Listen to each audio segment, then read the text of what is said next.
எல்லாருக்கும் வணக்கம். ஓகே, இந்த படம் வந்து ரொம்ப முக்கியமான படம். என்ன காரணம்னா, நான் பல வேடங்களில் என்னை பார்த்துருப்பீங்க சமீபத்தில் போன 2 வருஷங்களில்.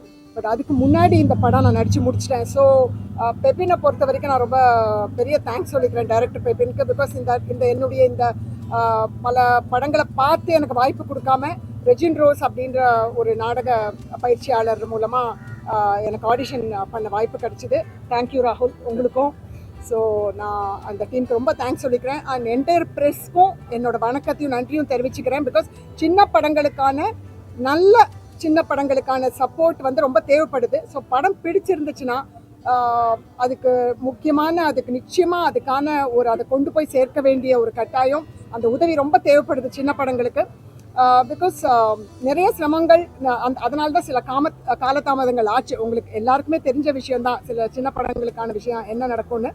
ஸோ அது தவிர இந்த படத்தில் நடித்தவங்க அத்தனை பேருமே இந்த படம் வரதுக்கு ரொம்ப ஆவலாக ஒரு 4-5 பேர், என்னையும் 4-5 பேர் தவிர மிச்ச அத்தனை பேருமே தியேட்டர் ஆக்டர்ஸ், ரொம்ப வருஷங்களாக ஒரு வாய்ப்புக்காக காத்திருக்கிற தியேட்டர் ஆக்டர்ஸ். ஸோ இந்த படம் ரிலீஸ் ஆச்சுன்னா அவங்க அத்தனை பேருக்குமே ஒரு கேரக்டர், பிகாஸ் தமிழ் சினிமாவில் கேரக்டர் ஆக்டர்ஸ் ரொம்ப கம்மியாக இருக்கிறதா நான் கேள்விப்படுறேன். ஒரு வயதுக்கு அப்புறமா சின்ன பசங்களுக்கு அடுத்தடுத்த ஸ்டேஜ் ஆக்டர்ஸ் எல்லாம். ஸோ இந்த படம் மூலமாக அவங்க எல்லாருக்குமே ஒரு பெரிய வாய்ப்பு காத்திருக்கு. ஸோ அதெல்லாம் உங்களுக்கு பிடிச்சிருந்ததுன்னா அதை நீங்கள் சரியான முறையில் கொண்டு போய் சேர்க்கணும்னு நான் ரொம்ப கேட்டுக்கிறேன். அண்ட் எல்லாருக்கும் ரொம்ப நன்றி. இல்லைங்க, எப்படின்னா நீங்கள் கொண்டு போய் சேருங்க சேர்த்துடணும் அப்படின்னு எல்லாரும் சொல்லுவாங்க.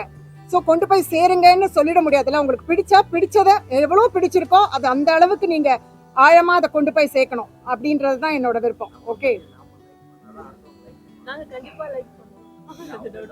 இந்த ஸ்டோரி சொல்லும் போது இறக்குற விஷயத்தை வந்து அது வந்து எனக்கு ஏமாத்துற மாதிரி இருக்கு. அது சொல்லுங்க, நீங்க என்ன இல்லை இவ்வளோ பெரிய ப்ரெஸ்ல நான் இதான் ஃபர்ஸ்ட் டைம் பேசுகிறேன். நெக்ஸ்ட் டைம் கரெக்டாக பேசுகிறேன். சொல்லுங்க. ஸ்டோரி டேரக்டர் கிட்ட சொல்லும் போது என்ன சொன்னீங்க? இது மாதிரி வந்து இறந்துடுறாங்க, ஆனால் அவங்க தூக்க முடியல, இது வந்து ஒரு பொய்யா வந்து ஜோடிச்ச கதை. நீங்க சொல்லும் போது என்ன சொன்னீங்க? அந்த அம்மா பேசுகிற வசனங்கள் இருக்குல்ல, அதை எனக்கு கொடுத்த பொழுது அது எனக்கு ரொம்ப பிடிச்சிருந்தது. அந்த அம்மா பேசுகிற வசனங்கள், ஸோ இறந்தவங்க கிட்ட பேசுகிற அந்த விஷயம் எனக்கு பிடிச்சிருந்ததுனால அந்த அந்த அந்த கதை எனக்கு ரொம்ப பிடிச்சிருந்தது. ஏன்னா ஒரு பெண் மனசில் நினைக்கிற விஷயம் வந்து இறந்தாலும் அவள் சொல்ல முடியலை அப்படின்றது ஒன்று இருக்குது பார்த்தீங்களா. இருக்கும்போது விட்டுறோம், இறந்தப்புறம் நம்ம புரிஞ்சுக்க ட்ரை பண்ணுறோம். அது வந்து ஒரு பெரிய ஐரணி. அது ரொம்ப முக்கியமான விஷயமா எனக்கு பட்டுச்சு.